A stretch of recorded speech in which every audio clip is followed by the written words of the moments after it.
Jadi saya pribadi sebenarnya Sisi, perkenalkan nama saya Sisi, dan saya bersama rekan saya Hendy. Kita kebetulan sama-sama alumni NLP dari kelasnya Pak Hindra Nata Nikolai. Dan kita berdua kemarin ngobrol-ngobrol, terus tercetuslah ide bahwa kayaknya kita enak nih ya kalau ngomongin sesuatu tentang NLP yang bisa bantu teman-teman gitu. Apalagi lagi masa pandemik seperti ini gitu. Nah, terus eventnya dari mana sih? Ini salah satu brand saya sebenarnya, namanya AHA Class. Salah satu yang lagi saya develop untuk jadi nantinya pengennya sih jadi consultant untuk training gitu. Jadi untuk training provider.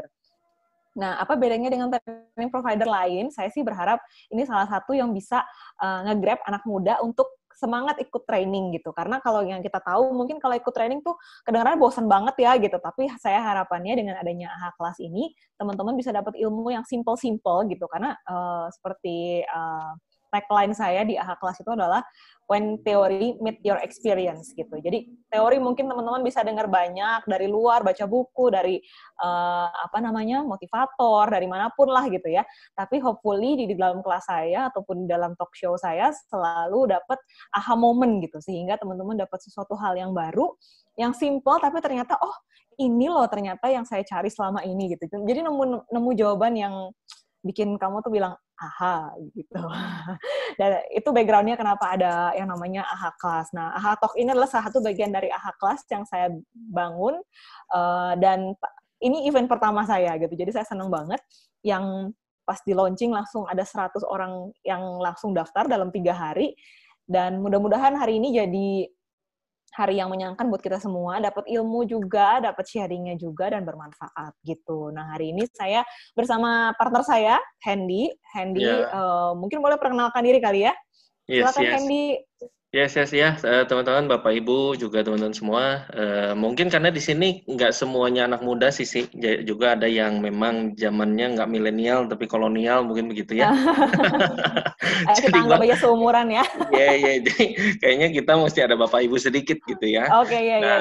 Nama saya Hendy Lianto, saya sendiri dari Bandung. Ya, saat ini saya masih ada di bekerja sama dan berpartner dengan satu perusahaan di industri keuangan, dan juga saat ini saya juga sedang mengerjakan satu proyek sebenarnya udah 5 tahun yang lalu sih, adalah perusahaan training saya sendiri.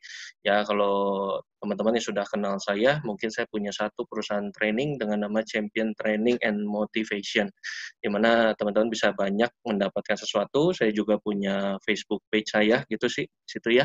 Dan gue juga baru, nanti kita share di belakang. Dan juga gue baru bikin YouTube nih, ngomong-ngomong, karena semua harus go online, mau nggak mau ya, sekarang kita mesti online, dan baru jalan 2 minggu. Ya puji Tuhan sih, sampai sekarang udah ada 300 orang lebih lah yang ikut follow ya, dan mendengarkan, juga dapat berkat gitu. Dan semoga bisa jalan running well, karena biasanya sehari-hari selain di perusahaan, saya juga melakukan in-house training, ada juga seminar-seminar yang kita adakan. Dan sekarang mau nggak mau di zaman COVID begini, kita harus adaptasi gitu kan ya sih, kita mesti go online. Dan gue bersyukur banget gitu bisa ketemu sama Sisi, kita catch up bareng lagi, dan akhirnya bisa tercetuslah acara hari ini. Ya, semoga nggak cuma sampai di sini aja gitu ya sih ya, kita bisa lanjut lagi gitu loh. Ya, mungkin sedikit itu sih buat teman-teman yang belum tahu saya, belum kenal saya, dan salam kenal dari saya, Hendy, untuk Anda semua gitu ya. Thank you sih. Ya, iya, sama-sama. Ya, jadi kita sebenarnya kenal udah lumayan lama ya, Hen, ya, dari 2014 gitu. 14. Kebetulan kita pas ketemu, ternyata bidangnya sama gitu. Saya di training udah 12 tahun, Hendy juga kurang lebih, malah lebih senior mungkin dari saya. Dan kebetulan pas kita lagi COVID, kita posting-posting gitu kan, training-training, terus akhirnya kita kepikir kenapa ya kita nggak bareng-bareng aja ya kolaborasi. Nah, tercetuslah hari ini gitu ya. Nah, untuk temanya hari ini kan adalah gagalmu sekarang, suksesmu di masa depan. Nah ya, mungkin teman-teman yang udah masuk nih boleh sharing kali ya, pernah mengalami gagal apa aja sih gitu. Karena nanti saya sama Hendy akan bahas nih tentang gagalnya tuh apa aja sih gitu ya. Nah, mungkin kalau Hendy dulu kali ya saya tanya. Kalau lo, Hen, kira-kira menurut lo kegagalan tuh apa sih? Gagal sih sebenarnya banyak definisinya ya sih ya. Cuma buat gue pribadi yang simple, gagal tuh gue nggak mencapai apa yang gue mau gitu loh. Ya jadi misalkan gue pengen beli handphone yang simple gitu, dan gue belum punya uang yang cukup untuk beli handphone misalkan gitu. Nah itu bisa dikatakan, dan dalam jangka waktu yang cukup lama gue nggak bisa beli tuh handphone. Nah itu bisa dikatakan sebuah kegagalan yang simple. Nah itu yang sederhana. Tapi bisa juga yang lebih complicated. Kegagalan itu sendiri adalah sesuatu yang misalkan anak nggak naik sekolah misalnya gitu ya, atau gue gagal dalam bisnis, saya gagal di dalam memprospek orang, saya menjual ternyata Nah, ditolak ini ada yang curhat mentah-mentah, juga tuh. kayak begitu ya. Oh, memprospek nasabah, Bu Dorisman ya, Ya. thank you. Nah, saya juga ngalamin karena saya sendiri ada di dunia selling dari umur saya 17 tahun, Bapak Ibu, teman-teman semua. Jadi dari umur 16, gua sih 17 udah bikin training. Jadi gue udah punya tim sendiri, tim Salesforce gua sendiri. Sampai puji Tuhan waktu itu puluhan ribu orang yang dipercayakan sama Tuhan sama gua, dan kita bikin training, kita belajar gimana caranya menghadapi namanya gagal itu. Terlebih yang paling gede adalah gagal lu gak bisa nyampe impian lu gitu loh sih. Jadi ada semacam kayak gap lah antara kondisi sekarang dengan apa yang lu mau. Lu mau beli mobil, lu gak punya uangnya. Lu pengen merit gitu loh sih, lu gak punya uangnya gitu loh. Lu pengen apa lagi ya, beli rumah tapi lu kagak punya duitnya gitu loh ya. Ya jadi sesimpel itu sih, gagal karena memang lu nggak nyampe apa yang lu mau. Gitu. Ya, gimana menurut lu sih? Kalau lu gimana? Menurut lu gagal itu apa sih? Kalau menurut gue, benar sih kata lo ya. Jadi kalau gagal tuh, kalau kita ngomongin gagal, mungkin dari hal kecil sampai hal besar tuh mungkin banyak banget kegagalan yang pernah kita alami gitu kan. Contohnya aja kalau cewek ini paling sering nih biasanya ya. Oh, tahun ini gue resolusinya adalah turun berat badan 10 kilo gitu ya. Masuk 10 kilo ada 5 kilo gitu. Terus akhir tahun nggak tercapai gitu. Itu kan sebenarnya gagal juga gitu ya. Nah, itu gagal yang simpel. Terus ada lagi misalnya tadi ada yang sharing tuh, ini ibu ya, Bu Dorisma ya. Bu Dorisman, ya.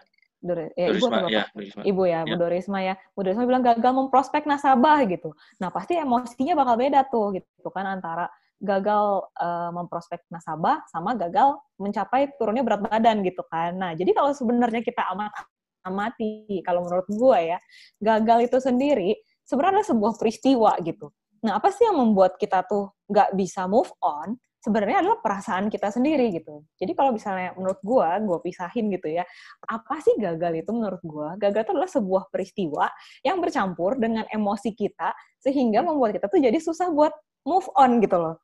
Nah itu yang membuat orang jadinya, makanya jadi lebih, ada yang periode move on itu cepat, ada yang periode move on itu lambat gitu. Misalnya kayak gagal bisnis gitu kan, aduh gue trauma nih bisnis gitu. Ada yang habis itu langsung coba lagi. Ada yang habis itu langsung, udahlah gue udah males, udah gue jadi karyawan aja deh, udah deh gue yang pasti-pasti aja gitu. Nah sebenarnya apa sih yang membedakan? Yang membedakan itu sebenarnya ya emosinya gitu. Karena peristiwa itu semua orang bisa ngalamin, tapi yang berbeda tuh emosinya. Makanya kenapa kegagalan itu bisa jadi berat buat si A, bisa jadi nggak berat, tapi bisa dilalui dengan mudah sama si B. Yang beda adalah si emosinya itu gitu. Nah kalau menurut teman-teman gimana tuh? Coba boleh ya, kalau ada yang mau sharing boleh tulis di chat box, nanti saya baca gitu ya. Nah, gagalnya belum pada ditulis nih, teman-teman pernah gagal apa aja sih? Gue pribadi nih sih, gue sendiri dulu pernah gagal bisnis, umur gue 16 tahun gue pernah gagal bisnis, gue rugi hampir 100 juta zaman itu, dan menghabiskan uang gitu ya. Itu berarti berapa, lebih daripada 15 tahun mungkin ya, 15 tahunan yang lalu gitu. Dan itu membuat gue cukup down saat itu, tapi gue nggak berlama-lama kayak lu tadi bilang, gue juga cepat untuk recovery. Ya, bahwa ini pembelajaran buat gue di usia 16-17 tahun, gue harus gagal di dalam bisnis begitu ya. Terus gagal apa lagi? Yang mungkin pengalaman gue sendiri adalah gagal dalam hal pacaran gitu kan. Ini orang lain. Ini kayak kalau gagal pacaran semua orang kayak pernah lewatin fase nah, itu kayaknya. Yes. Tapi kan ada orang yang nggak bisa move on gitu loh dengan hal itu. Orang bilang, wah ini cocok lah Hen, gue pacaran udah 2 tahun, tapi tetap aja namanya putus, begat ya nggak bisa diapa-apain ya. Ya mungkin saat itu gue merasa itu gagal gitu loh ya. Dan banyak lagi gitu yang dialamin, nggak cuma di dalam bisnis, tapi ada lagi bisnis yang berikutnya yang juga gue juga ngalami gagal gitu. Nah, lu sendiri gimana sih? Lu banyak ngalamin kegagalan nggak dalam hidup lu?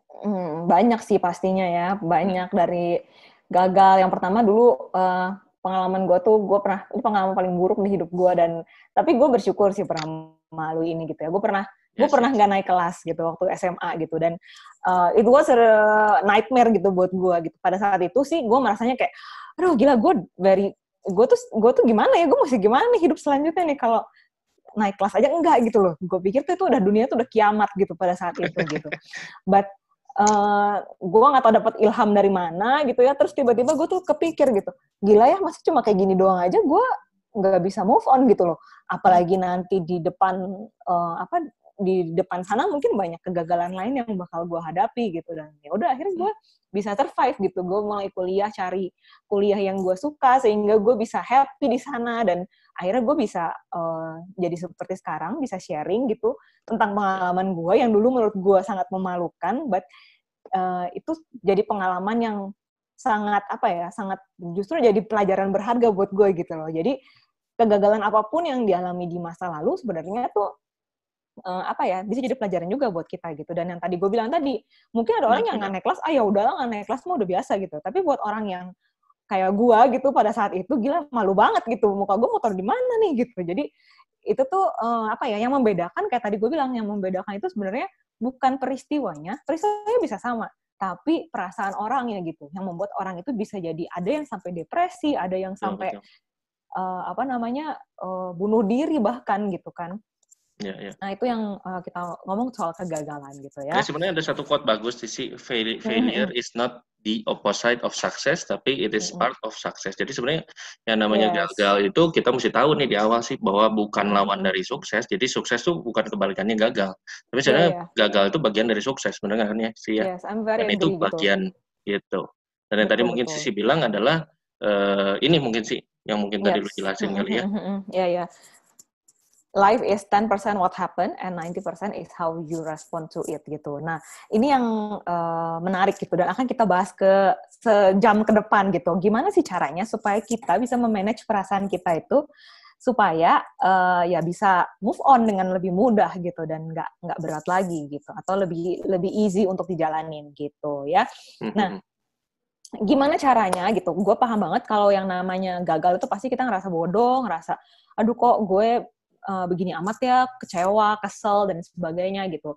Gue pun pernah merasakan itu gitu. Tadi gue udah sempat cerita juga, dan masih banyak kegagalan lain. Kayak misalnya nggak berhasil masuk ke perusahaan yang jadi impian gue gitu. Ya itu mah udah, ya udahlah gitu ya. Terus ada gagal lagi yang lain, nggak bisa nikah sama pacar yang udah 10 tahun pacaran gitu, ya udahlah gitu ya. Jadi banyak kegagalan di luar sana, tapi kita nggak akan ngomongin kejadiannya. Karena kalau ngomongin kejadiannya, itu udah berlalu gitu, itu udah past. Jadi yang mau kita omongin adalah how to solve it, how to solve our response to the failure gitu kan ya. Nah tadi itu slide-nya menarik banget kata-katanya.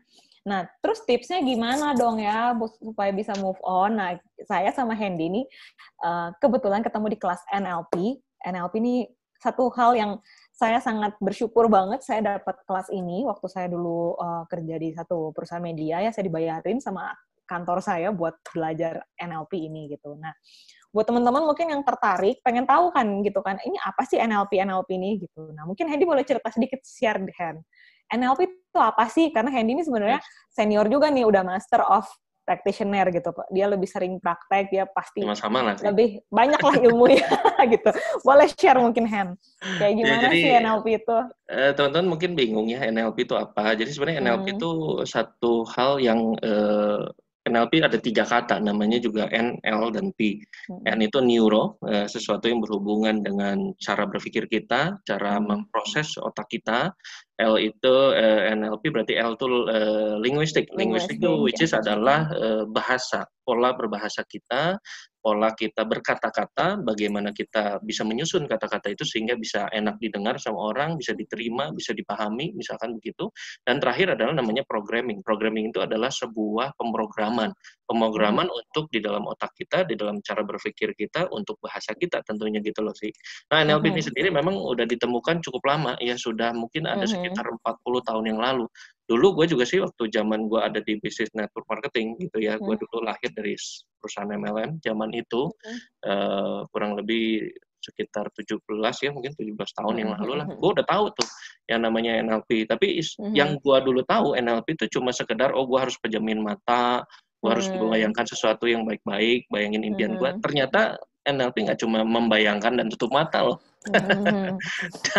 dan juga NLP nggak cuma sekedar itu, tapi NLP bisa kemana-mana, teman-teman semua, Bapak Ibu, bisa ke public speaking, bisa ke arah coaching, ya bisa ke arah Yes. training, seminar, bahkan membina tim. Tuh ada Bu Stefani yang curhat sama kita, gagal membina tim Pak, katanya begitu. Nah, itu bisa kita belajar gimana caranya kita membina tim dengan NLP ini, gitu loh sih. Betul. Nah, jadi Neuro Linguistic Program ini adalah sebuah ilmu yang sebenarnya lebih kepake buat diri kita sendiri tentunya.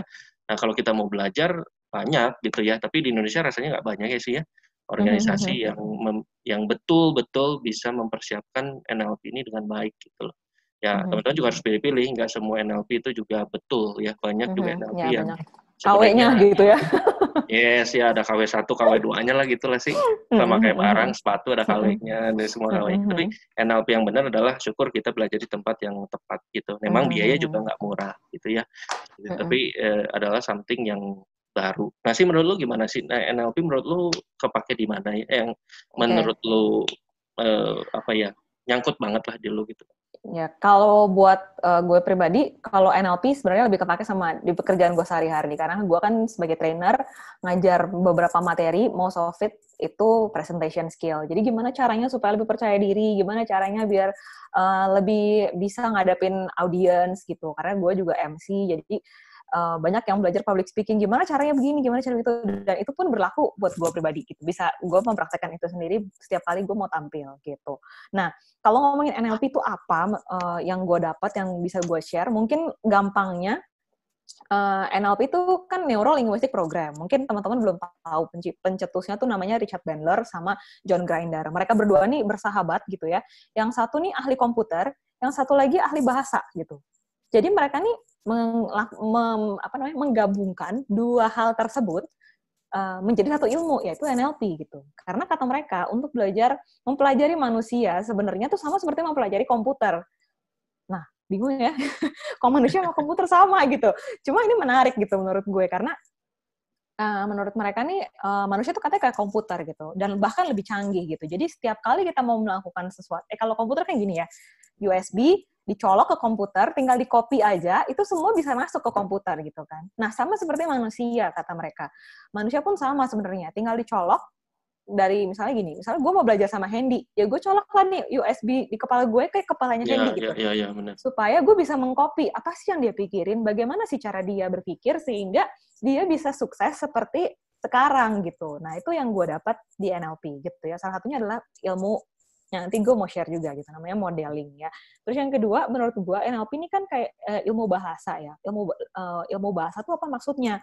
Ilmu bahasa nih dua arah ya, bahasa dalam hal inner talk untuk diri sendiri, mensugesti diri sendiri, ataupun bahasa yang talking gitu, maksudnya berbicara secara langsung gitu. Jadi dua arah, baik ke dalam maupun keluar gitu. Nah, itu yang dipelajari di NLP. Bagaimana ya caranya kita mempengaruhi diri kita sendiri menggunakan bahasa, atau biasa kita kenal dengan sugesti, dan bagaimana caranya kita mempengaruhi orang lain dengan cara berbicara kita, sehingga orang lebih mau mendengarkan kita gitu, dan akhirnya mengikuti apa yang kita inginkan gitu. Nah, mungkin simpelnya teman-teman sering dengar kata hipnotis gitu ya.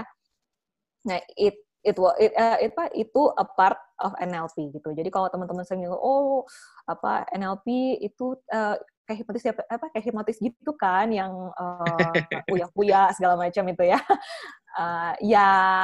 Sort of gitu, cuma bukan itu gitu. Jadi kalau uya-kuya mungkin kalau kemarin kita ngobrol ya, Han, itu kayaknya cuma show aja gitu. Sebenarnya si hipnotis itu sendiri lebih luas daripada itu. For example, kalau teman-teman lagi jalan ke mall gitu ya, terus kita lihat ada tulisan sale di kepala warna merah, last day gitu ya, sale, terus barang branded gitu.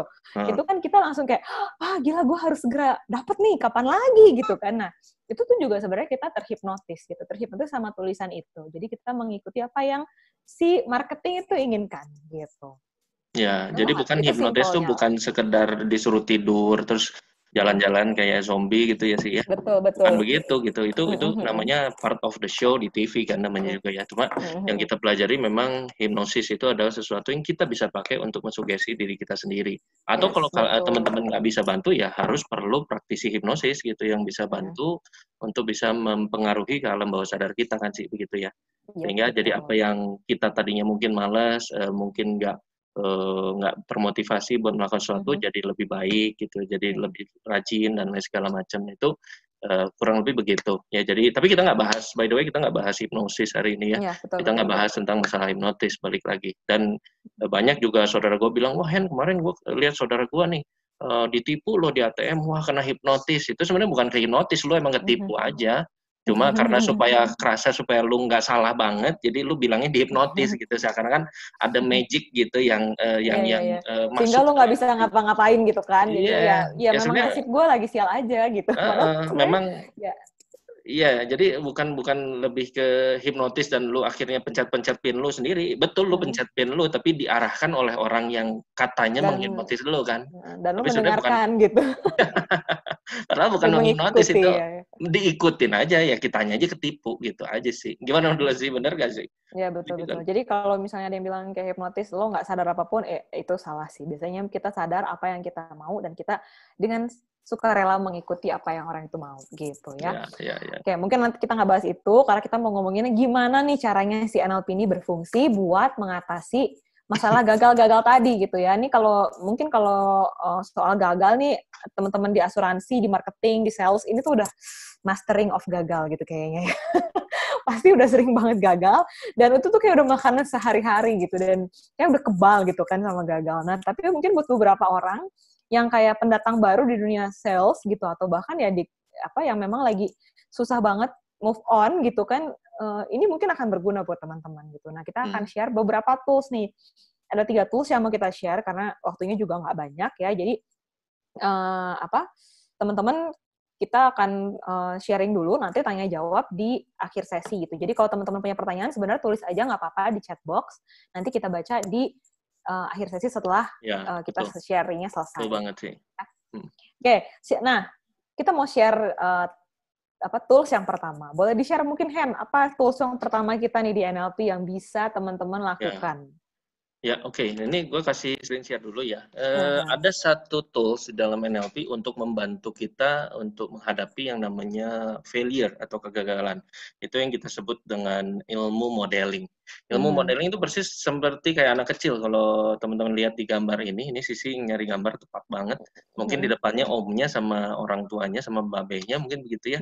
Itu si anak kecil betul-betul ngikutin bayangan, ngikutin gerak-gerik, ngikutin tangannya daripada orang yang dewasa yang ada di depan dia. Nah, itu yang kita sebut dengan modeling. Persis meniru apa yang menjadi tingkah langkahnya.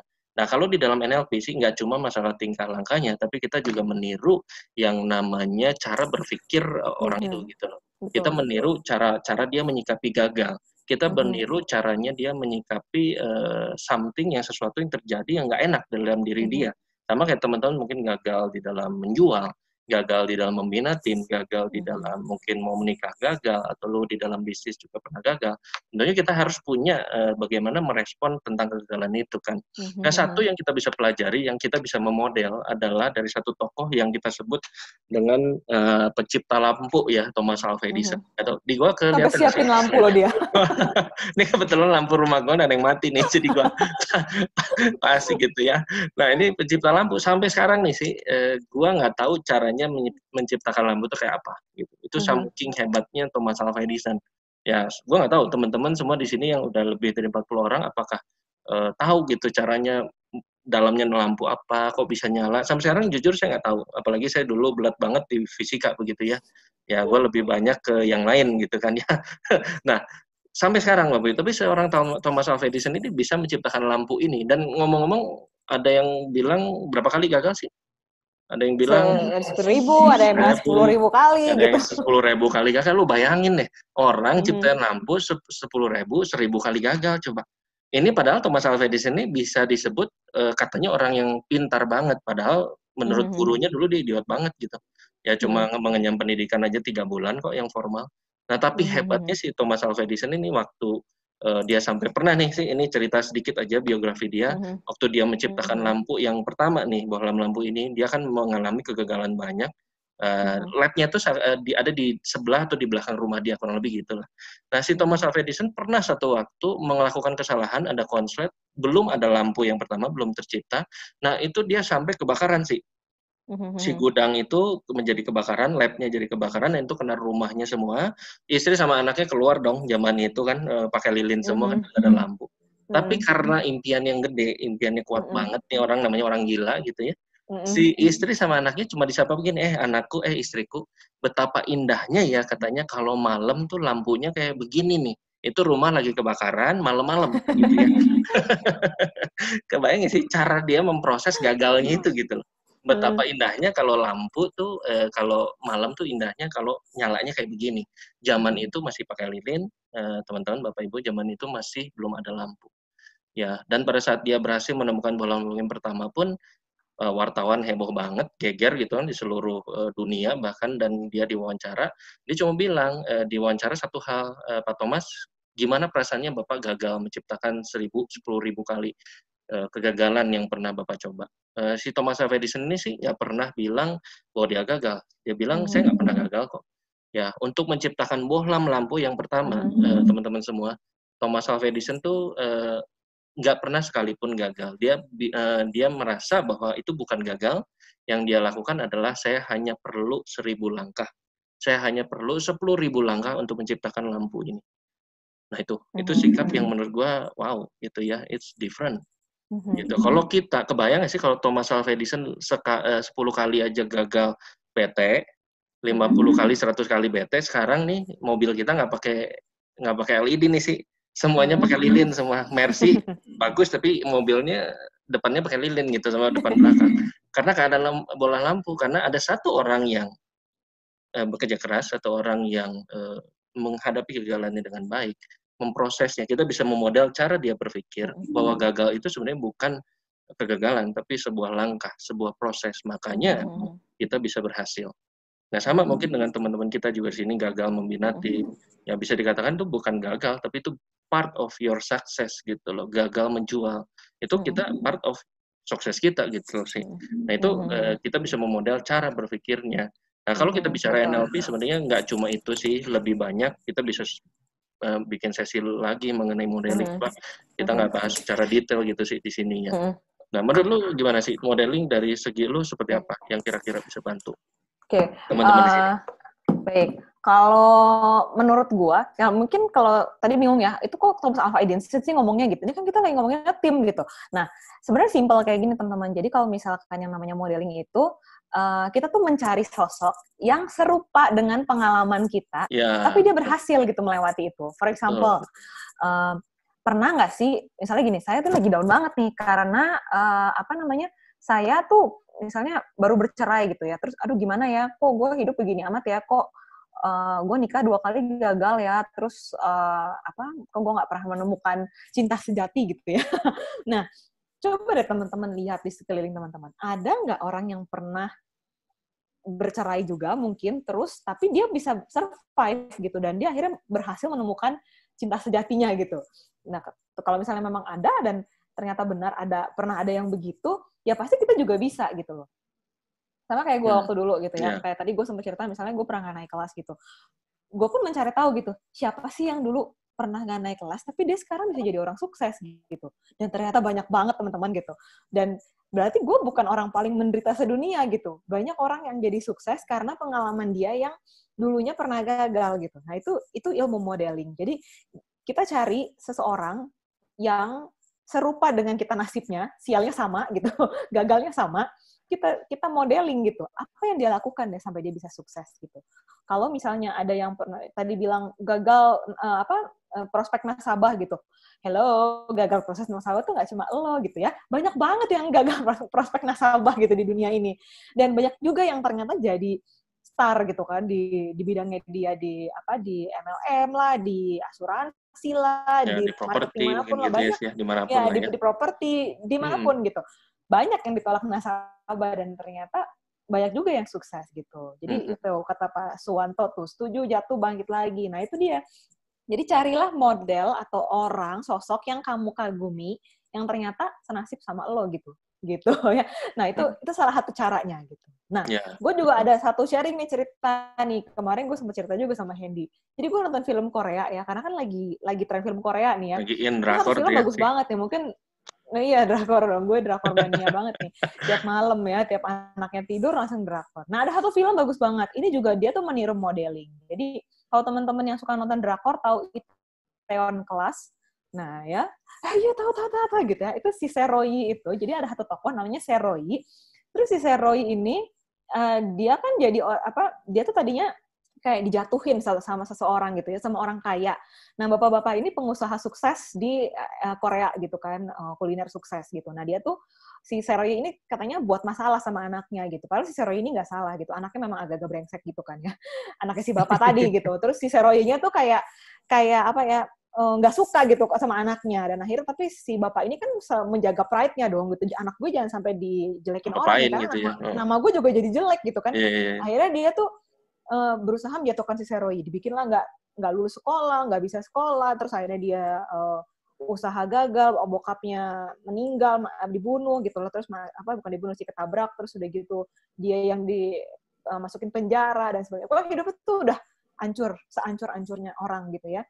Nah, tapi apa yang dia lakukan gitu? Mungkin kalau gue yang jadi Seroy, gue udah bunuh diri gitu ya. Tapi dia enggak, dia ngapain tau nggak? Dia tuh dia modeling si bapak ini. Jadi dia tuh beli buku si bapak ini, karena si bapak ini menulis buku juga. Dia beli tuh si buku bapak ini, dia pelajari bener-bener sampai dia hafal isi buku si bapak itu. Dan gimana caranya, si Seroy ini punya impian, gue harus ngalahin si bapak ini. Tapi gimana cara ngalahinnya? Ya gue jadi kopiannya dia gitu. Jadi bukannya benci doang, tapi dia jadi orang yang serupa sama orang ini gitu. Jadi dia tuh mengcopy semua yang dilakukan si bapak itu sampai akhirnya bisa sesukses si bapak itu, cuma dengan cara yang lebih lebih baik gitu, lebih bisa diterima oleh orang lain gitu. Ya. Nah, itu salah satu ilmu modeling tuh. Jadi saat lo gagal, jangan langsung kayak, ya udahlah gue mah gini aja, ini mah emang nasib gue. Ya kalau begitu ya nggak akan bangkit gitu. Nah, lebih elegan. Thank you, Stephanie.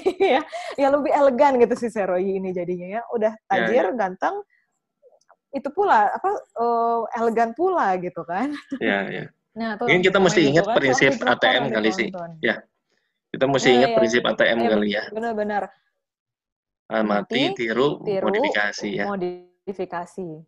Yes, betul. Jadi harus dimodifikasi, kita harus lihat, amati orang-orang di sekitar kita, siapa sih yang pernah kita kagumi tapi dia pernah gagal, terus kita bisa mengcopy cara berpikir dia ya. Jadi bukan cuma mengcopy perilakunya doang, tapi mengcopy cara berpikir gitu.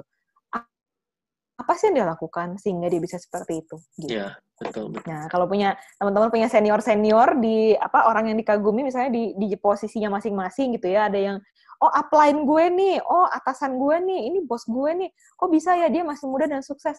Pelajarilah gitu, jangan jadi sebel sama orangnya gitu. Jadi kayak gue udah usaha kok, gue gagal terus tapi dia sukses ya, udah gue nggak suka sama dia gitu. Ya jangan gitu. Coba amati dia, tiru dan modifikasi gitu. Lakukan apa yang berbeda dari dia, tapi ikuti cara berpikir dia gitu. Cakep, setuju sih. Nah, itu tools yang pertama tuh. Mudah-mudahan bisa membantu teman-teman ya. Mudah-mudahan ini tools yang simple ini, tapi bermanfaat dan powerful gitu. Oke, ada yang mau komentar? Sok atau komentar ya. Nanti saya bacain nanti di akhir sesi ya. Saya lanjut dulu nih. Ini kan tadi baru yang pertama. Ini karena waktunya ternyata asik sekali ngobrol ini ya. Sampai udah nggak sadar, udah tinggal 20 menit lagi ya. Tapi mohon maaf berarti kalau misalnya agak lewat-lewat sedikit ya. Nah, langsung aja kalau gitu ya. Ini tadi tools yang pertama itu namanya modeling. Nah, ada cara kedua untuk melewati si kegagalanmu tadi. Gimana caranya supaya bisa gagalmu jadi suksesmu nantinya? Yang kedua, caranya namanya adalah reframing ya. Mana gambarnya, Hen? Tada, gitu. Nah, ini dia reframing. Kalau kita lihat gambarnya kan kayak gini ya. Gambarnya buram, terus dikasih frame, terus menjadi lebih berwarna gitu ya. Itu namanya reframing. Reframing atau membingkai kembali bahasa Indonesianya. Maksudnya apa sih gitu? Simpelnya adalah berpositive thinking gitu ya. Dari setiap kegagalan itu pasti ada sisi baiknya. Atau kita bisa ubah kata-kata gagal itu menjadi kata-kata yang lebih enak didengar gitu. For example, pada saat kita gagal, jangan bilang, aduh gue emang bodoh, gue emang sial, gue emang payah, gue emang nggak bakat gitu. Coba ubah kata-katanya. Teman-teman bisa ganti misalnya, bukan gue bodoh, tapi gue nggak bodoh, gue tuh belum banyak tahu gitu, atau gue cuma belum banyak tahu aja caranya gimana, atau gue bukan jelek tapi gue lagi kayak kupu-kupu gitu kan, dari ulat kepompong menjadi kupu-kupu, gue lagi berproses untuk menjadi kupu-kupu gitu. Jadi gue bukan jelek makanya gue ditolak, tapi gue lagi berproses nih gitu. Kan sama ya kalau orang lagi kalau cewek gitu ya, kayak gue kan gampang jerawatan kan, facial tuh. Nah facial tuh kan mukanya bonyok tuh, orang bilang jelek banget gitu. Nah itu bukan jelek teman-teman, itu namanya lagi berproses menuju kecantikan gitu ya. Itu yang tadi. Terus contohnya lagi, gue bukannya nggak cocok, gue bukan payah, tapi gue belum tahu triknya apa gitu. Nah itu tuh metamorfosis bahasanya tuh. Gue lagi bermetamorfosis supaya gue menjadi orang yang lebih baik, lebih sempurna gitu. Gimana Hen kalau tentang reframing menurut lo? Sebenarnya kata reframing, satu tools ini bagus apapun yang teman-teman hadapi ya, apapun latar belakang kita dalam lu menghadapi kegagalan, ya kita bisa pakai kata bagus itu gitu loh sih. Ya, kenapa? Itu ya, misalkan gue ditolak nih, gue jualan, aduh enggak deh, bisnis kayak beginilah, enggak lah, produk ini gue udah punya deh, gue udah banyak produk kayak begini. Nah, justru kita harus mau bilang ke diri sendiri, bagus itu. Kenapa? Ini waktunya kita buat belajar lagi, untuk berlatih lagi. Bagus itu, artinya apa? Nah itu Pak Benny ini, ngomong-ngomong Pak Benny ini master juga nih. Master NLP juga nih sih. Oh, Master NLP. Wow, halo Pak Benny. Aduh, banyak senior-senior ternyata ya. Ya, nah kita bilang bagus itu. Kenapa? Karena itu akan membantu kita untuk mempositifkan pikiran kita. Apapun, kita lagi macet di jalan, aduh susah nih nyampe rumah. Ya bagus itu, artinya gue bisa dengar lagu lebih lama di mobil. Gue bisa dengar motivasi-motivasi, misalnya dari leader gue lebih banyak di mobil begitu ya. Dan itu hal yang simpel sebenarnya. Atau misalnya lu pegat gitu sama pasangan lu, memang sih nggak enak sih, gue juga ngalamin dulu zaman pegat gitu sama cewek. Itu, tapi kita harus berpikir ya ada bagusnya ya, mungkin Tuhan menunjukkan kita satu hal yang lebih baik, menunjukkan orang yang lebih cocok buat Anda. Contoh begitu. Betul. Bapak Ibu, jadi kita jangan berpikir bahwa ini kita boleh bete, boleh susah gitu, tapi jangan lama-lama maksud gua gitu. Karena gini sih sebenarnya NLP itu teman-teman nggak menjamin bahwa Anda tuh sukses. NLP itu satu ilmu, satu teknologi, nggak menjamin lu semua bisa sukses menjual, sukses membina tim. Nggak semuanya bisa bantu lu, pasti lu ibaratnya dapat pacar atau lu bisnis bisa sukses. Tapi at least dengan NLP kita tuh bisa smooth, kita tuh bisa nyaman dalam menghadapi prosesnya gitu loh sih. Yes, gitu. betul. Paham ya? Jadi ada kondisi kita sekarang nih teman-teman semua, kita present, kita kondisi di sini. Ada tujuan kita ke depan, yaitu kita pengen sukses kan, kita nggak pengen gagal terus, kita pengen berhasil, kita pengen dapat income yang besar. Nah di tengah-tengahnya kan ada prosesnya tuh sih, gitu. Nah di tengah itulah kita bisa dibantu dengan teknik NLP ini sehingga prosesnya menjadi smooth, sehingga prosesnya menjadi sangat nyaman gitu loh. Contoh kayak kita public speaking, ada nggak teman-teman yang pernah gagal public speaking? Diketawain orang di depan, atau mungkin diketawain di teman-teman sekelasnya, atau pada saat kuliah dulu, saking begitu lo maju ke depan, lo nggak bisa ngomong apa-apa, bahkan lo ua-ua gitu ya. Nah itu kan artinya lo gagal, mungkin lo malu. Nah tapi dengan teknik reframing itu, dengan bagus itu tadi, bagus itu bla bla bla, artinya kita bisa membuat diri kita lebih baik gitu loh. Sehingga someday ya ketika Anda public speaking lagi, Anda nggak begitu lagi gitu ya. Nah paling gampang sih yang mengenai reframing itu adalah istilah new normal. Masih ingat nggak sih teman-teman istilah new normal? Iya. Pak Benny juga pasti tahu nih. New normal ya nah sekarang. New normal sebenarnya ada satu kata yang lebih bagus sih daripada new normal. Apa sih? Ya mungkin teman-teman juga sebagian Bapak Ibu juga sudah pada tahu istilah new adventure. Nah, Pak Benny itu ya, Pak Benny mungkin banyak tuh nanti bisa sharing juga kalau mau di belakang. Kenapa kita pakai istilah new adventure? New normal itu adalah kata benda, Bapak Ibu. Normal itu berdiam, normal artinya noun, begitu kita mengatakan normal ya sudah. Bahkan cenderung buat sebuah bisnis, buat Anda sebagai seorang pengusaha, buat Anda sebagai seorang karyawan atau seorang bisnis di asuransi, di networking atau di properti, ketika lu bilang ke tim lu, ya kan sekarang new normal Pak. Nah jangan new normal ini dikaitkan dengan satu pemakluman gitu Pak. Kan omsetnya kan lagi turun Pak. Ya udah kan new normal. Emang gua lagi nggak bisa kemana-mana Pak. Ya udah wajar dong kalau omset itu jadi turun sekarang. Nah itu jadinya jelek gitu dengan kata-kata new normal. Tapi kalau new adventure itu which is menjadi sesuatu yang baik karena adventure itu adalah kata kerja kan sih. Gitu ya, kata kerja yang berhubungan dengan satu Betul. tantangan, ada satu hal yang berbeda yang lu bakal bisa sanggupin. Dan kalau kita lihat, kita pilih pun new adventure aja udah beda sama new normal, feelingnya ke kita.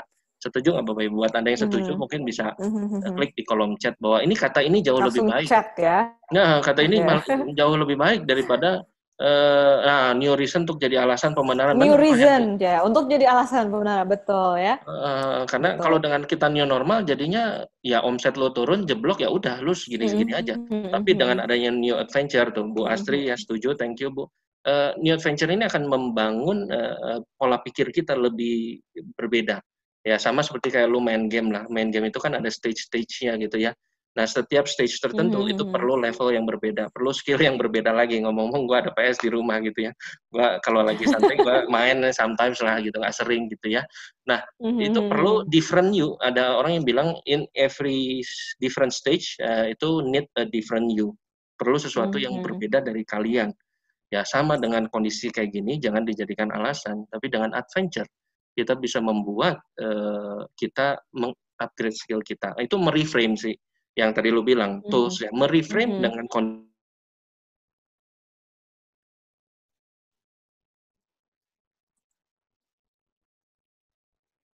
Oke, Hendy ke-mute tuh itunya sorry. mikrofonnya. Yes. Gua Oke. saking semangatnya nih komputer gua mute sendiri. Ya, jadi jadi ya kayak gitulah sih. Ya itulah yang merubah kita menjadi new adventure. Jadi ada satu kata yang berbeda gitu, yang baik, yang bisa kita ambil untuk diri kita sendiri gitu loh sih. Nah, Oke. ya itu reframe sih, mereframe kondisi kita saat ini gitu. Ya, memberikan satu figura Iya. yang baru lah. Nah, itu kalau kita Oke. betul. Jadi intinya kita tuh kayak bikin satu gambaran baru, gambaran yang lebih positif daripada kejadian yang kita sedang hadapi gitu. Karena saya pun percaya gitu kalau misalkan secara religiusnya nih ya, kalau kita ngomong religius ya, itu tuh saya selalu percaya bahwa everything happen for a reason gitu. Jadi kalau misalkan Yes. kita mengalami suatu kegagalan, anggap aja itu tuh kita memang lagi berproses gitu. Kita memang lagi lagi proses menuju nantinya akan ada yang lebih baik pastinya gitu. Kayak misalkan gini, contohnya dulu gue pengen banget nih kerja satu perusahaan internasional gitu, multinational company gitu. Tapi gue nggak masuk gitu. Ternyata gue malah diterimanya di company yang biasa-biasa aja. Nah, gue selalu positive thinking gitu. Oh mungkin kalau gue di sana, mungkin gue nggak akan survive. Mungkin gue nggak akan lama di sana. Mungkin gue akan banyak sikut-sikutan di sana. Tapi gue di company yang lebih kecil ini, gue dapet banyak banyak teman, gue bisa berbagi buat orang lain, gue bisa lebih bermanfaat buat orang lain, dan itu jadi jauh lebih baik gitu. Jadi ya gue selalu percaya everything happen for a reason gitu. Mungkin yang ini nggak buat gue, tapi yang ini jauh lebih bagus gitu. Nah itu reframing ya. Jadi bisa dilihat dari sisi NLP, dilihat dari sisi religius juga bisa gitu ya. Kalau kita orang yang percaya sama Tuhan gitu kan. Nah, ini ada pertanyaan nih sih dari rekan-rekan kita. Mau dibacain kita mau juga. bahas dulu atau kita mau bahas kita di akhir? Tampung dulu ya.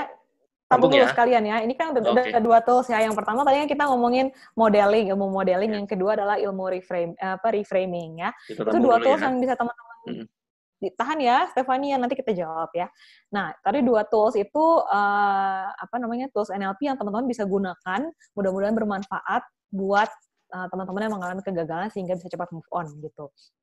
Nah, yang ketiga nih, tekniknya adalah apa, Hen? Boleh dikeluarin tampilannya? Sebentar, tampilannya ya. Oke, yang ketiga ini namanya tekniknya adalah anchoring. Anchoring itu apa sih? Yuk, kita lihat sama-sama yuk. Nah, ini dia. Nah, ini dia, jangkar ya. Jadi, kalau teman-teman pernah... ini teknik NLP namanya anchoring ya. Anchoring itu apa sih? Anchor itu kan kalau teman-teman tahu bahasa Indonesia jangkar ya, seperti jangkar. Jangkar tuh fungsinya apa sih?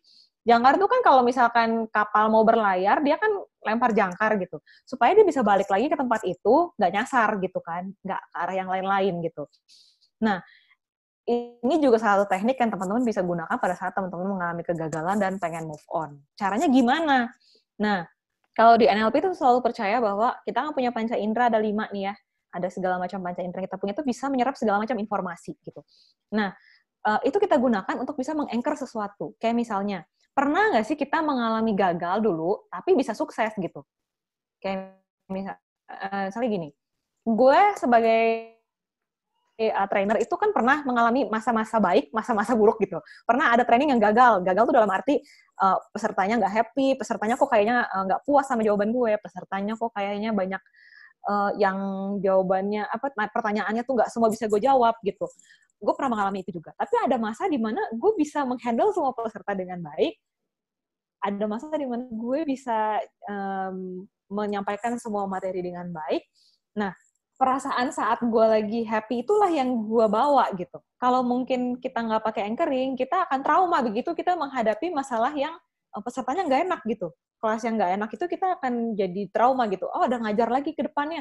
Oh, gue nggak mau ngajar lagi ya karena gue takut gitu. Tapi karena saya belajar NLP, saya melakukan anchoring. Anchoringnya gimana? Gue inget-inget gitu. Waktu dulu gue sukses ngajar training itu tuh apa sih sebenarnya, feelingnya kayak apa sih, perasaannya kayak apa sih, happy-nya kayak apa sih, atau mungkin ada aroma apa sih yang gue inget pada saat itu gitu.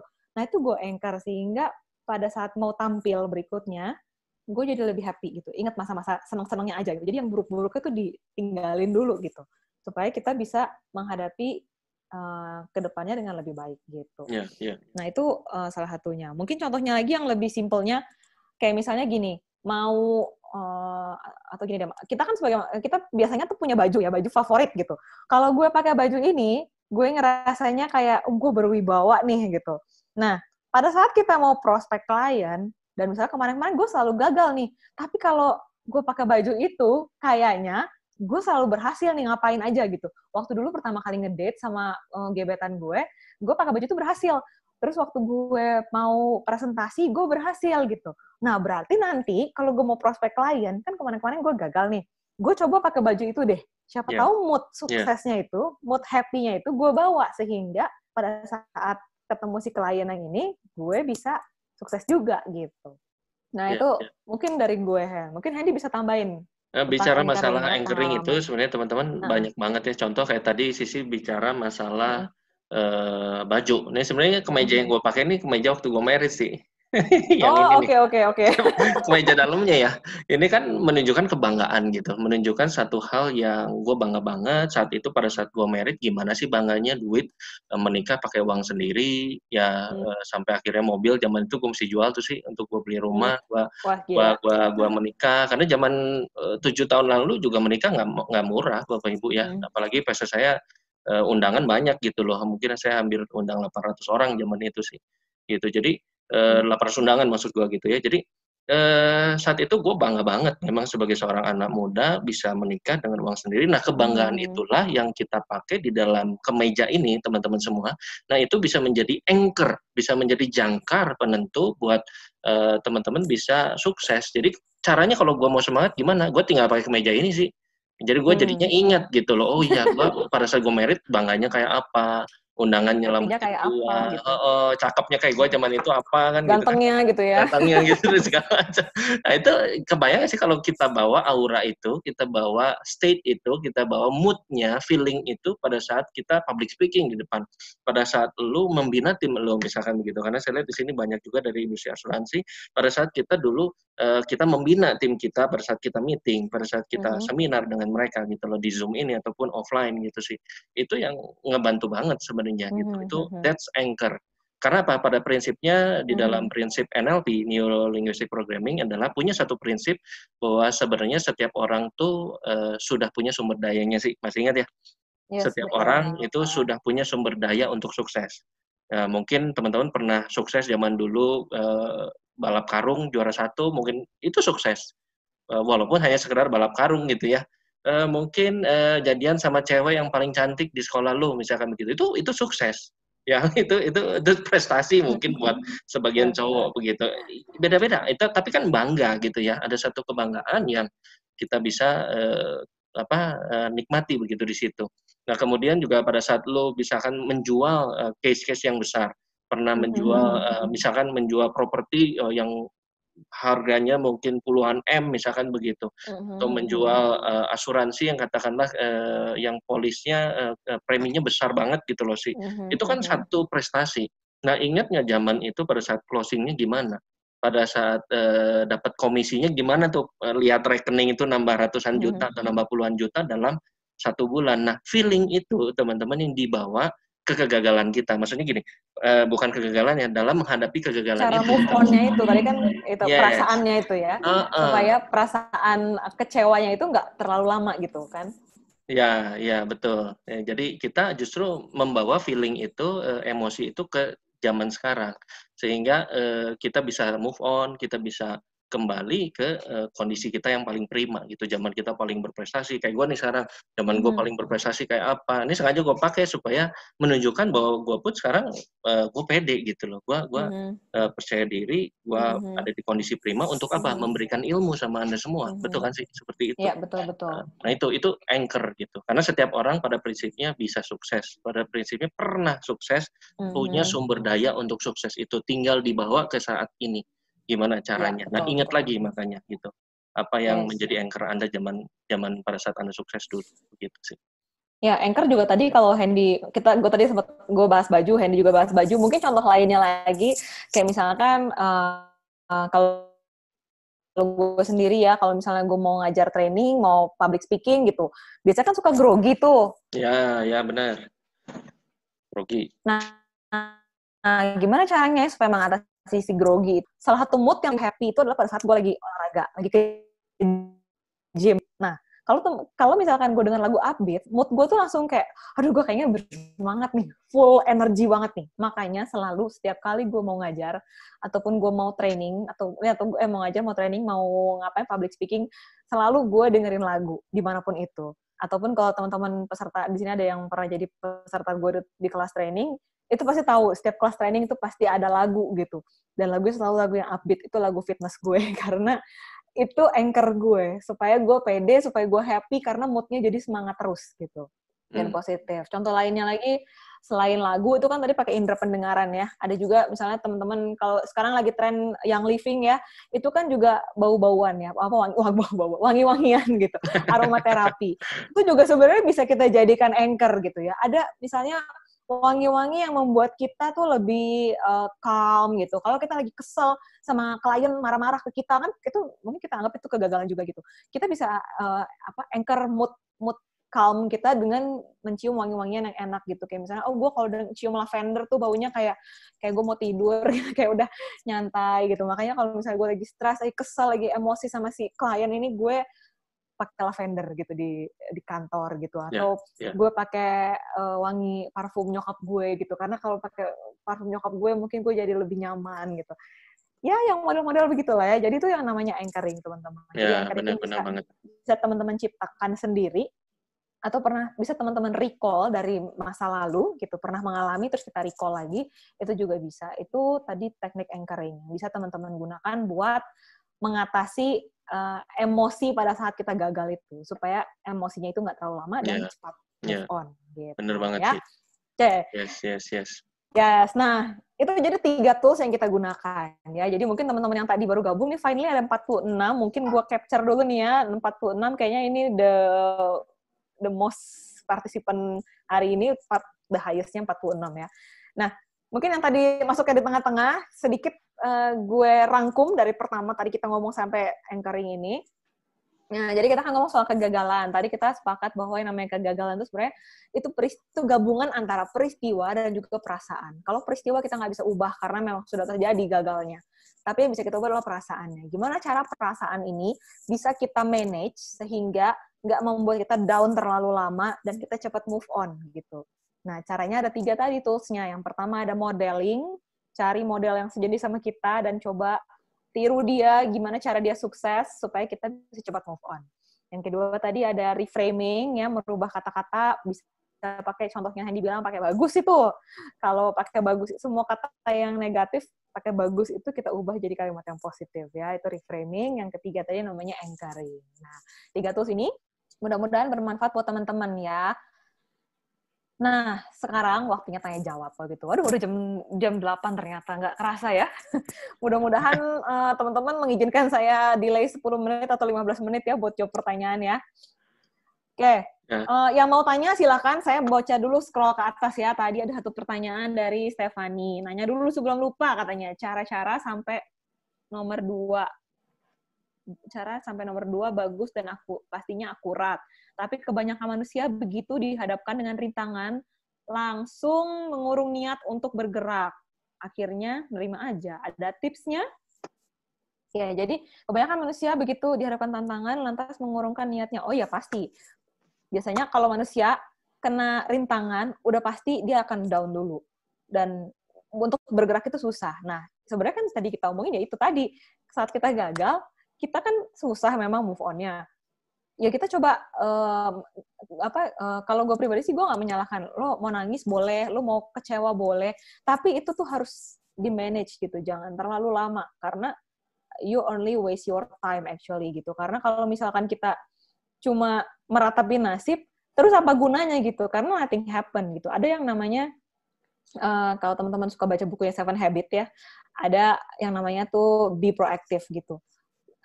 Be proactive tuh, jadi kita harus berpikir bahwa kita tuh bukan korban loh, kita tuh pelaku gitu. Kita tuh bisa melakukan apapun yang kita mau gitu. Jadi kalau misalnya ada satu kejadian negatif, jangan dipikirin terus gitu, karena itu kan kita nggak bisa ubah gitu. Itu kejadian yang di luar kuasa kita gitu. So kita pikirin gimana caranya kita bisa, apa yang bisa kita lakukan di dalam situasi seperti itu gitu. Nah itu mungkin dari gue jawabannya. Mungkin dari Hendy ada tambahan? Yes. Tadi Bu Stefani ya, tanya mengenai bagaimana kita dihadapkan sama rintangan, terus ngurungin niat, terus nggak mau gerak, akhirnya nerima aja gitu. Ada tipsnya nggak? Sebenarnya banyak orang yang bertanya sama saya, Bapak Ibu pada saat seminar, pada saat public seminar, coach atau Pak Hendi gimana sih caranya supaya kita bisa bergerak, supaya kita bisa move on gitu ya, supaya kita bisa maju lagi, kita ngelupain yang sudah ada gitu. Nah, sebenarnya cara yang paling simple, cara yang paling sederhana, dan itu menurut hukum alam adalah kalau kita mau semangat lagi, ibaratnya gitu kan, supaya kita semangat lagi itu gimana caranya? Ya, solusinya cuma satu, bergerak lagi gitu. Aneh kan? mungkin teman-teman bingung gitu, kenapa gue disuruh bergerak lagi? Ya betul, memang solusinya cuma action lagi gitu. Ya, contoh gini, teman-teman, saya hanya bagi di kelas ini ya, ini sebenarnya rahasia saya juga loh. Sampai saat ini yang saya bikin, kenapa kok saya bisa jadi, saya mungkin saya pribadi, kok bisa sukses gitu ya. Ini nggak kita bahas dulu sih. Nah, ini coba saya share ini ya, coba bisa kita bicara teks nggak? Oke. Nah, ada satu hukum alam, pernah ada yang tahu nggak rumus daripada atom itu apa sih, yang diciptakan oleh itu si orang yang paling pintar di dunia, ya? Ada yang tahu rumus? MC kuadrat. Gue cuma tahu itu doang. Oke. Ada istilah gini kan, I sama dengan MC kali kuadrat. C kuadrat kan, gue nggak bisa bikin kuadratnya deh. Iya. Teman-teman kelihatan ya di layar ya, gue kasih rumus ini, ya. Ini sebenarnya ada pengertiannya gitu loh. Itu apa sih sebenarnya pengertiannya? Rumus energi tuh katanya Pak Endro Rumus tuh. energi, Namanya rumus energi. yes, rumus energi. Ketahuan ya kita bukan ahli fisika ya. Ya benar rumus energi ini. Itu apa sih Pak, relativitas, Pak Endro, boleh bantu saya Pak? Itu apa sih Pak? Ini benar-benar kita bisa terapin loh di dalam bisnis. Sebenarnya energi ya. Ada satu kekuatan, ada satu energi, betul ya? Itu sebenarnya energi. Ya. Oke. Kemudian kita bahas lagi satu lagi, M itu apa sih? Ada yang bisa bantu saya, Dokter Suwanto? Ini ngomong-ngomong Suwanto ini dokter loh sih. Oh, oke. Dokter. Yes, Pak Andrew, thank you. Masa kalau nggak salah. Pak Dokter. Benar sih. Masa itu adalah berarti berat ya. Ada kilogram, ada gram gitu kan ya, betul ya?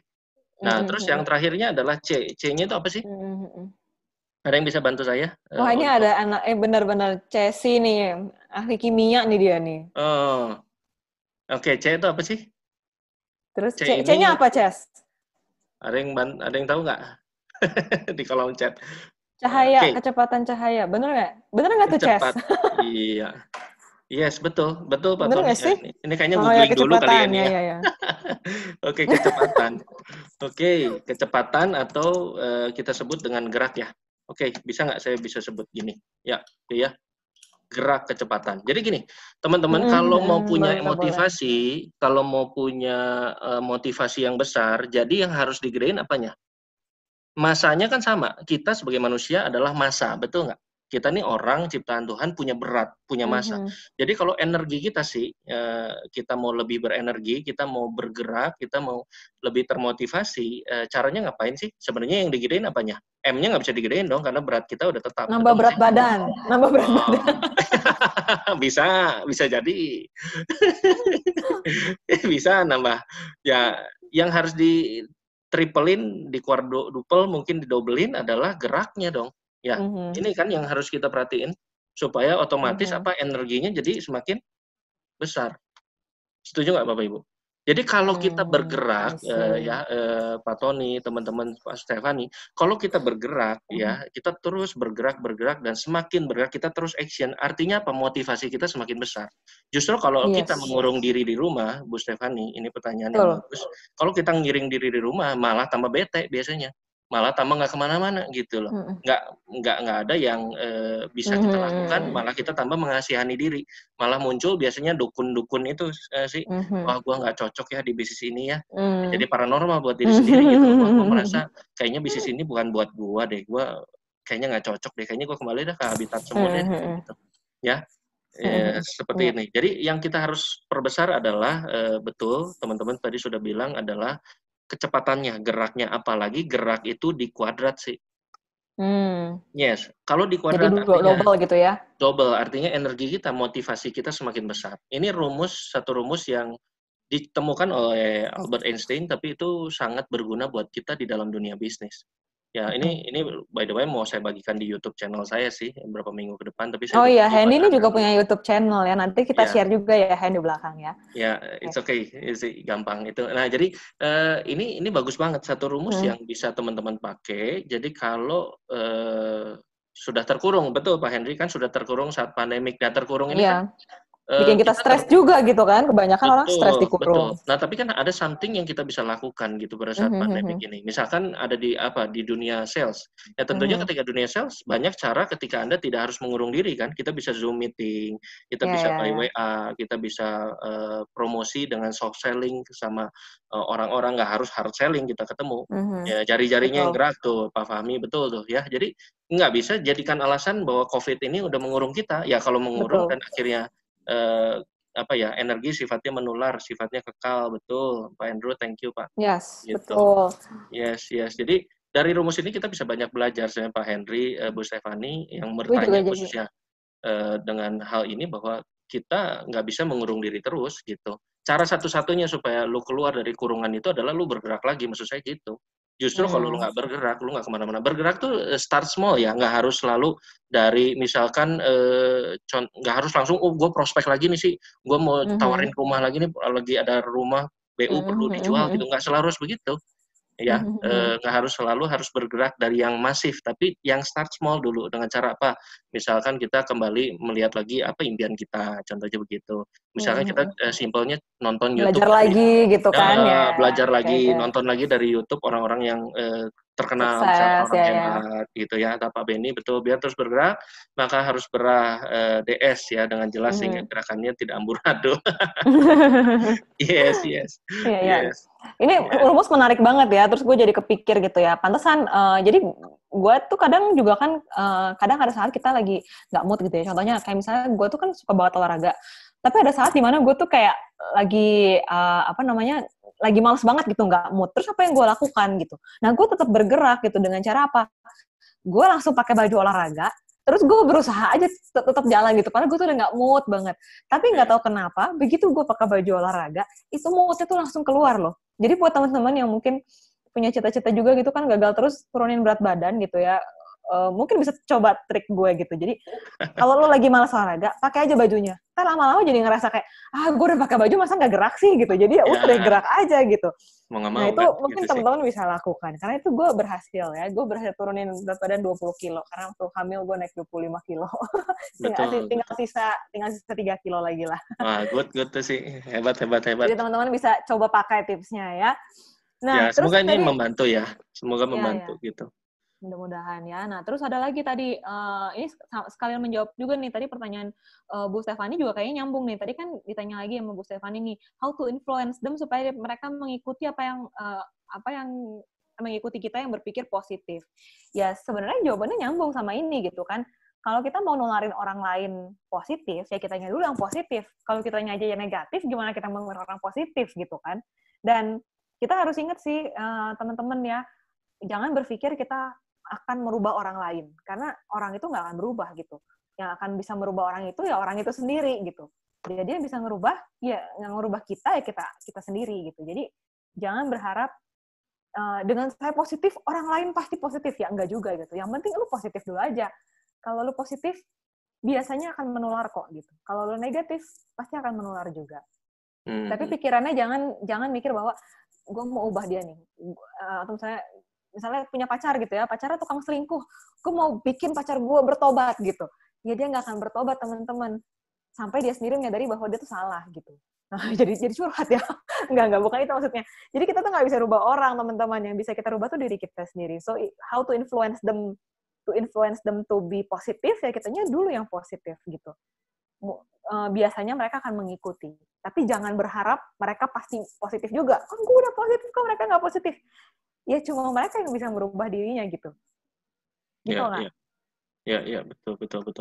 Gitu ya. Terus ada tambahan nggak, Hen, buat yang tadi Bu Stefani nih? Kalau nggak kita move to another Bu one. Stefani ada tanya apa lagi ya sih di sini ya? Udah sih 2 tadi. Ini Tadi ada yang, Bu Linawati ya ini juga bilang, ini juga tanya menarik nih. bahwa ada kata-kata negatif yang pernah Yang kita pernah dengar. kita Bu Lina, dengar. bisa Nih, di-mention ya kira-kira kata-kata negatifnya apa nih? Boleh saya tahu nggak? Gimana cara-cara melupakan kata-kata negatif yang pernah kita dengar? Di kata-kata negatif dari relasi Anda atau dari diri Anda sendiri, itu beda loh ya. ya. Gitu. Karena Dua-duanya sebenarnya kata-kata bisa negatif, sih. ya Dua. betul, bisa Nah, di ini. Tapi kita mesti tahu dulu dari mana gitu. Cuma oke. cara yang paling simpel untuk kita melupakan kata-kata negatif ini sebenarnya adalah ya, Bu Stefani dapat hadiah. Oh. Oke, Bu Lina, kalau saya sih cara yang paling gampang, misalkan gue pernah gitu ya sama teman gue, Hendy kayak gini ngapain sih, nggak mungkin sukses, misalnya begitu. Dulu ada teman gue tuh sih di SMA yang bilang, Hendy ini tampang kayak gini nggak mungkin lah, katanya. Dia bilang, lu nggak tahu nih tampang artis Korea kayak begini, dinya juga begitu ya. Kurang ajar memang teman gue begitu ya. Ya, dan bahkan gue dulu pernah disebut, wah ini Hendy ini penjual obat, mana bisa sukses lah, jualan obat doang kerjanya sehari-hari begitu, ya nggak mungkin bisa sukses gitu ya. Tapi ternyata bisa beli mobil ya dari situ ya, bisa punya penghasilan puluhan juta zaman itu gitu loh. Nah, cara yang paling gampang adalah untuk bisa menghandle kata-kata negatif ini, buat saya pribadi adalah saya jadiin kata-kata negatif itu jadi satu yang something yang lucu gitu ya. Jadi misalnya gini, orang bilang, nggak mungkin lah Hen, lu nggak mungkin bisa sukses, tampang kayak lu bisa sukses begitu ya. Nah, orang itu dimunculin tuh biasanya di saya, di gua sih. Orang itu dimunculin di depan gua, terus gua jadiin orangnya kayak Donald Duck, tau nggak? Jadi gua jadiin kayak Donald Bebek, dia lagi ngomong, lucu kan gitu loh. Terserah lah lu mau ngomong apa, pokoknya dia kayak ibaratnya apa ya, dia mikir sesuatu Kayak yang inilah ya. Kalau dulu kita belajar tuh kayak anak kecil gitu ya. Kayak anak kecil kan uh, sebenarnya kalau dihina sama temennya kan gini, kamu jelek gitu. Biasanya kan anak kecil suka ngelawan juga dengan kamu jelek gitu ya. that's it. Itu cara Jadi yang mungkin, paling bagus. nah Terus mungkin tadi, teknik NLP salah satunya adalah begitu yes, dia jadi bilang, lu nggak mungkin berhasil. Gue bilang, kamu nggak mungkin berhasil ya. Gue ejek dia lagi gitu loh.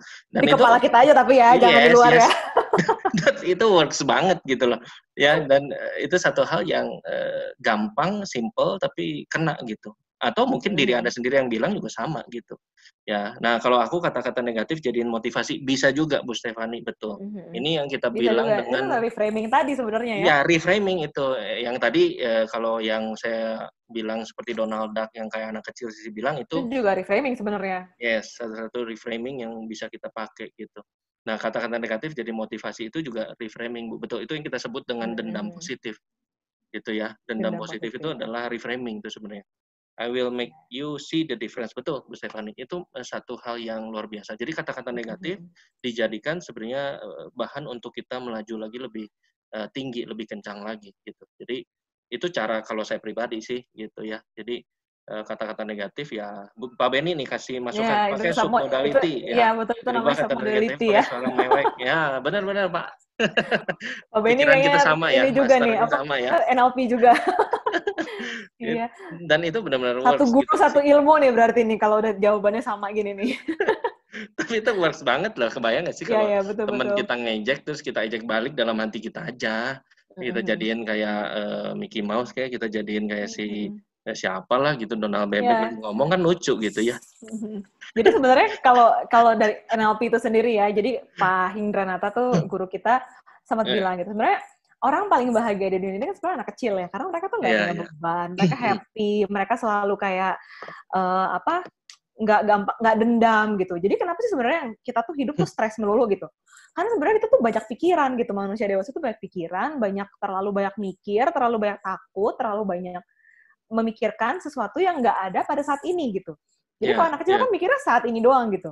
Kenapa lo stres? Karena misalnya gitu, lo lagi macet. Kenapa lo stres macet? Karena tuh mikir gitu, aduh ntar gue pulangnya telat, nanti gue kalau telat gue dimarahin bos gue, nanti kalau gini. Padahal kejadian macet itu sebenarnya ya udah macet aja gitu.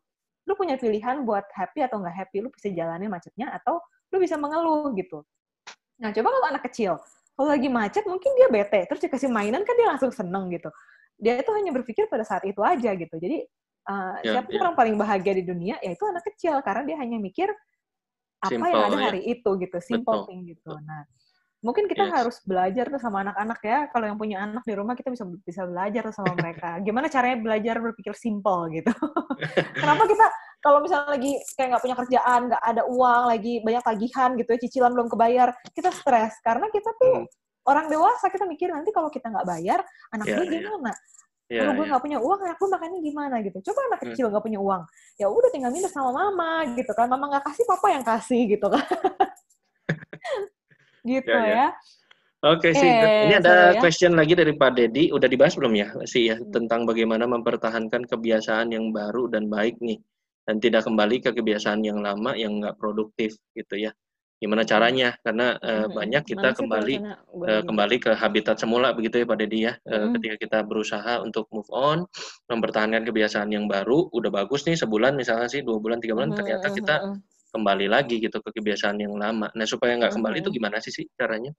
Tunggu gue lagi. Ada di atas nih. Pak siapa tadi namanya? Gue masih sambil mencari. Pak Dedi. Tunggu, gue kayaknya udah ke-skip. Gimana? Sorry tadi sambil baca yang lain. Gimana pertanyaannya Pak Dedi?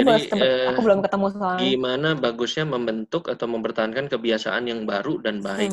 Dan tidak kembali ke kebiasaan yang lama sih. Jadi nggak kembali lagi ke habitat semula atau ke kebiasaan habit yang semula gitu loh. Nggak produktif. Iya jangan kembali aja. Simple thing ya. Soalnya gini, kenapa gue senang banget sama NLP ini? Karena NLP is a simple apa ya? Hal simple terus dibikin simple gitu loh. Jadi kayak gimana ya caranya supaya saya nggak berpikir hal negatif? Ya jangan berpikir gitu loh. Jadi sebenarnya masalahnya itu gitu. Karena kita mikirin gitu, gimana ya caranya biar gue nggak berpikir negatif? Ya jangan dipikirin gitu. Gimana sih caranya supaya gue nggak kembali ke masa yang sebelumnya?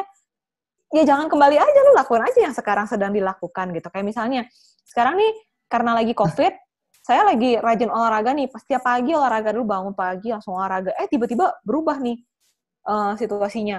Terus kan jadi nggak olahraga lagi. Terus gimana ya biar saya rajin olahraga lagi?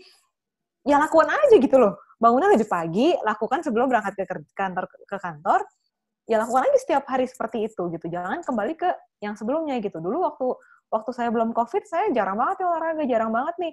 Pagi-pagi udah bangun, biasanya bangunnya siang karena males-malesan gitu. Karena kantor gue masuknya jam 10 gitu.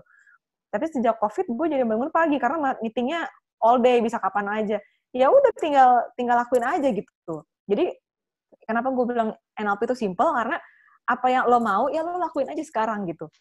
itu yang gue suka sih gitu. Nah, Iya. kalau dari Hendy gimana? Ini sebenarnya bagus banget sama pertanyaannya Bu Joli atau Pak Joli, sorry nih, Joli Mulia. Ya, ini ada NPK-nya lagi ya. Good, thank you sudah menyertakan nomor pokok keagenan. Oke, move on tuh gampang katanya sih. Yang susah tuh berfokus pada satu tujuan, pikiran saya selalu bercabang katanya melakukan ini itu. Mohon insight. Nah, sebenarnya ini ada satu tips dari saya untuk Anda Bu atau Bapak yang selalu bercabang dan juga buat teman-teman yang tadi suka kembali ke habit semula. Caranya gimana supaya kita tetap fokus sama goal? Ya, kita harus perkuat goal kita, perkuat afirmasi impian kita lebih sering lagi gitu loh. Ya, jadi apa yang menjadi goal Anda? Pertanyaan saya buat Bu atau Bapak ini Joli Mulia dan juga tadi Pak Dedi, pertanyaan saya, punyakah Anda yang namanya buku impian? Punyakah Anda yang namanya dream board atau yang namanya papan impian? Saya punya Bapak Ibu yang namanya dream board itu gitu loh, dan itu memperkuat saya untuk terus maju, memperkuat saya untuk terus nggak kembali ke zaman dulu, ke habit saya yang dulu atau ke cabang-cabang yang lain gitu ya.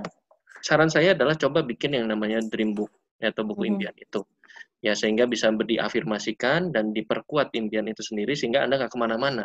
Contoh bikin dream book adalah gampang, Anda cari buku kosong atau bikin dari album, Anda beli album yang sederhana, yang murah-murah, kayak album foto, nah tempel apa yang menjadi impian Anda. Dan Diingetin sering-seringlah, terus gitu ya. iya, sering-seringlah tuh dibuka si buku itu, jangan diusangkan di gudang begitu ya. Nah, tempel seperti anak-anak tadi, Sisi bahas anak-anak, betul, kita bikin kayak clipping tuh sih.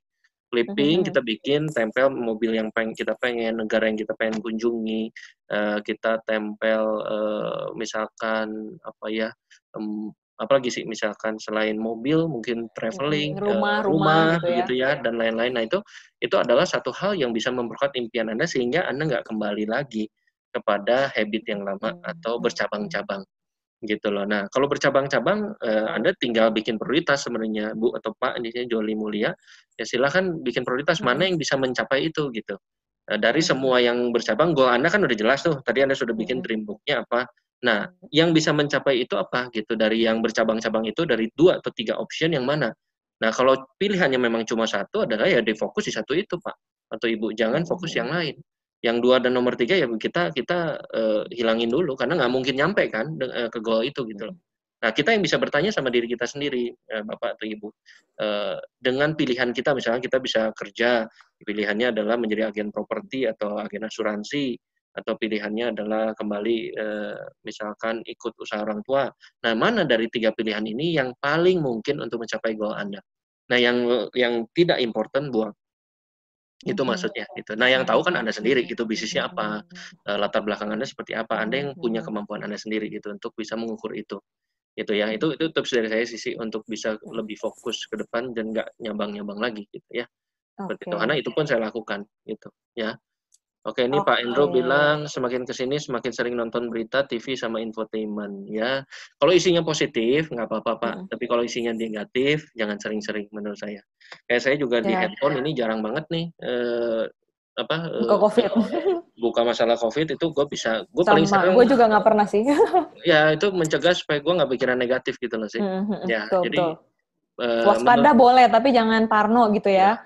Ya, menurut guru kita nih sih, guru kita di NLP bilang kalau sehari itu cukup 2 berita aja maksimal, dan maksimal Anda baca atau nonton berita itu 10 menit setiap hari. Jangan lebih dari itu, karena kalau lebih dari itu akan membuat Anda tidak produktif dengan kegiatan Anda sehari-hari. Paham ya Bapak Ibu ya maksud saya ya? Daripada lu nongkrongin berita, daripada lu nongkrongin infotainment yang sejam, 2 jam. Pikirannya kemana-mana gitu kan. Yes, dan nggak fokus, kadang-kadang jadi negatif, membuat kita jadi insecure di rumah terus, dan tidak kemana-mana.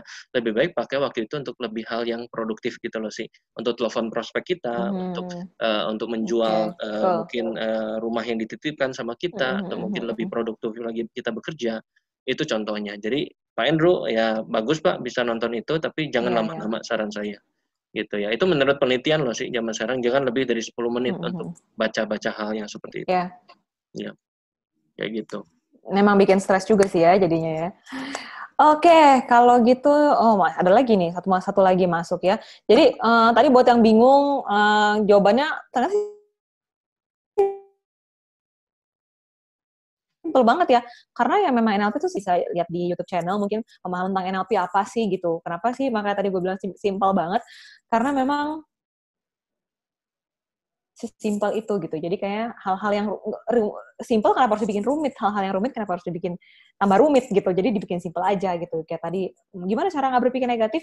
Ya berpikir positif. Gimana cara berpikir positif terus ya? Nggak berpikir negatif lagi? Ya pikir aja positif terus gitu. Itu yang gue suka dari NLP ya. Moving forward gitu. Jangan lihat ke belakang. Nih, pertanyaan terakhir kali ya. Nih, karena waktunya sudah udah kelewat setengah itu jam udah nih, Maret banyak nih, terakhir. tapi thank you nih udah malah nambah nih sih 50 Thank orang you nih banget, masih stay sama stay loh, kita. malah tambah banyak. Memang Nih, gue udah Frankie, pikirin sih, dari yang daftar pasti biasanya setengahnya sih yang hadir. Dan memang sebenarnya sesuai dengan akhir rencana ya, kita. halo. Gue baca nih, Han ya. Ya, saya baca sih. Iya, nih yang terakhir nih ya. Halo malam, ingin bertanya bagaimana cara menahan diri dari kegiatan yang menyenangkan namun tidak produktif. Nah, ini nih. Hanya menyenangkan tapi tidak produktif. Contohnya adalah bermain game dan nonton drama Korea ya. Oke. Kalau gue sendiri, gimana cara menahan diri dari hal yang menyenangkan dan tidak produktif? Gini, kalau memang waktunya memang ada untuk tidak produktif, misalnya gini, malam hari lo belum bisa tidur, terus lo mau ngapain ya? Yaudah deh gue main game, atau yaudah deh ngapain ya? Gue nonton Korea deh gitu. Ya udah nggak apa-apa gitu. Tapi kalau misalnya waktunya lo kerja, tapi lo malah main game, malah lo, aduh ini aja deh, browsing aja deh, stalking orang aja deh gitu. Ya itu yang berbahaya kan gitu. Nah gimana cara menghentikan dari hal yang menyenangkan? Ya berhenti aja gitu. Gimana ya?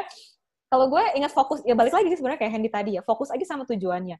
Ingat aja, lu tuh mau kemana gitu. Kalau misalkan, kayak gue misalnya, gue tuh suka nggak fokus juga gitu kan, kadang-kadang, aduh gue tuh, kan gue sebenarnya juga masih baru nih di dunia MLM ya, gue baru ikutan salah satu MLM gitu. Gimana ya caranya supaya lebih fokus jualannya, karena kan masih berguru sama yang lain. Ya gue mencoba memfokuskan diri pada saat gue lagi asik browsing, terus gue selalu mikir gitu, aduh gue ngapain ya buang-buang waktu buat browsing, terus nggak menghasilkan uang, mendingan gue browsing hal yang berguna gitu. Ya udah tinggalin aja langsung gitu. Itu sih kalau gue pribadi ya. Nggak tahu kalau Hendy gimana, atau teman-teman ada mau sharing mungkin gimana cara menghentikannya? Mungkin Pak Frankie mungkin bisa kontak kita ya, mungkin Sisi atau saya mungkin lebih in private di WA atau apa, nanti saya bantu jawab. Mungkin ini karena waktu sudah menunjukkan waktu sudah menunjukkan pukul 8:30, saya pikir banyak kegiatan lain yang harus kita kerjakan, kita nggak boleh terlalu molor. Tapi intinya memang hanya Pak Frankie hanya sebatas, Frankie ini siapa ya? Adek gue kebetulan ya. Adek lo, nah ya. Kalau gue nggak salah nih, adek gue bukan sih. Tanya deh in private ya sama saya ya. Oke. Udah ini soalnya udah terlalu ngaret ya. Nanti berarti kita share aja langsung ya kontak kita, just in case teman-teman ada yang butuh, boleh di-share. Ya. Mungkin ini jadi, yang kita... ini penutup terakhir ya teman-teman. Jadi untuk menutup sesi kali ini, thank you sudah hadir teman-teman. Saya malah nggak nyangka banget. Saya udah pikir nih, aduh kayaknya yang datang mungkin di bawah setengahnya nih ya. Ternyata setengahnya cukup lah ya untuk sesi yang pertama. Mungkin ada yang kesulitan masuk, ada yang nggak dapet linknya, nggak bisa diklik dan lain-lain ya. Tapi mudah-mudahan sharing yang kita lakukan 1,5 jam ini bisa bermanfaat dan teman-teman bisa dapat aha momennya. Bisa dapat sesuatu yang berharga, hal yang saya bilang aha moment tuh hal simple, tapi teman-teman bisa praktekin di kehidupan sehari-hari gitu ya. Jadi ada presupposition ini cara berpikir orang-orang NLP ya, ada beberapa yang kita sebut-sebut juga. Nah ini yang paling pas sama tema kita kali ini. Tidak ada yang namanya kegagalan kalau di NLP itu, yang ada hanya feedback. Jadi nggak ada yang namanya teman-teman tuh gagal prospek, teman-teman tuh gagal gagal meyakinkan orang, teman-teman gagal jualan, teman-teman gagal presentasi, nggak ada.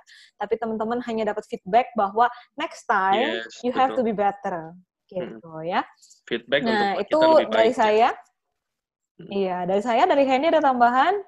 Ini juga ada satu yang bagus nih sih, quote terakhir juga dari kita buat teman-teman semua. Move on itu apa sih? Move on, it's just a chapter in the past, but don't close the book yet, just turn the page.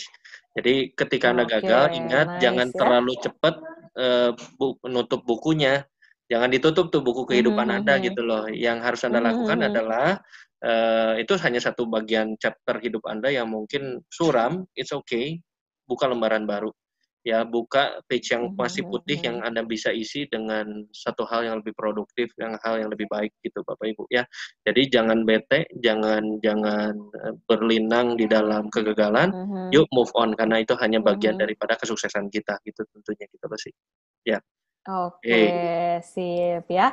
Mudah-mudahan ini pamungkas banget nih, keren banget ya. Jadi kita berharap teman-teman yang pernah gagal berpikir bahwa kegagalan itu adalah a part of your life. Jadi bukan kamu nggak berhasil, tapi kamu lagi menjalani sesuatu yang nantinya jadi kenangan indah gitu ya. Kenangan yang teman-teman bisa banggain. Oh, gue dulu pernah melalui hal ini loh, makanya gue bisa seperti sekarang gitu ya.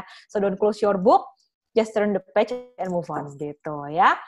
Oke, thank you teman-teman buat yang sudah hari ini sudah datang, sudah hadir, meluangkan waktu 1,5 jam, bahkan yang saya tahu punya anak, punya keluarga, masih menyempatkan diri untuk stay di sini. Thank you banget. Nanti kita ketemu lagi di acara AHA Talk lain. Nanti silakan, ini ada kontak saya sama Hendy. Teman-teman yang mau tahu AHA Talk lainnya, mungkin bulan depan saya sama Hendy lagi, mungkin sama Pak Benny tadi bisa dikontak saya. Siapa tahu kita bisa kolaborasi. Ada mantan bos saya juga, Pak Gunawan. Kita bisa berkolaborasi, siapa tahu ya. Teman-teman bisa langsung follow Instagramnya AHA Class Learning, @aha_class_learning, atau Instagram pribadi saya, CCC. Nggak bisa email di ahaclasstraining@gmail.com atau LinkedIn saya di Sisi Marcella gitu. Nah, ini kontaknya Hendy. Hendy juga ada YouTube video ya. Dia makin produktif malah semakin sering di rumah kayaknya. Gitu ya. Oke, kalau gitu kita pamit kali ya. Thank you banget semuanya. Kita pamit dulu. Mudah-mudahan kita ketemu lagi di sesi lain ya. Sampai ketemu lagi. Ya, bye-bye. Thank you teman-teman semua sudah sharing dengan kita. Thank you ya, semoga bermanfaat. Yeah.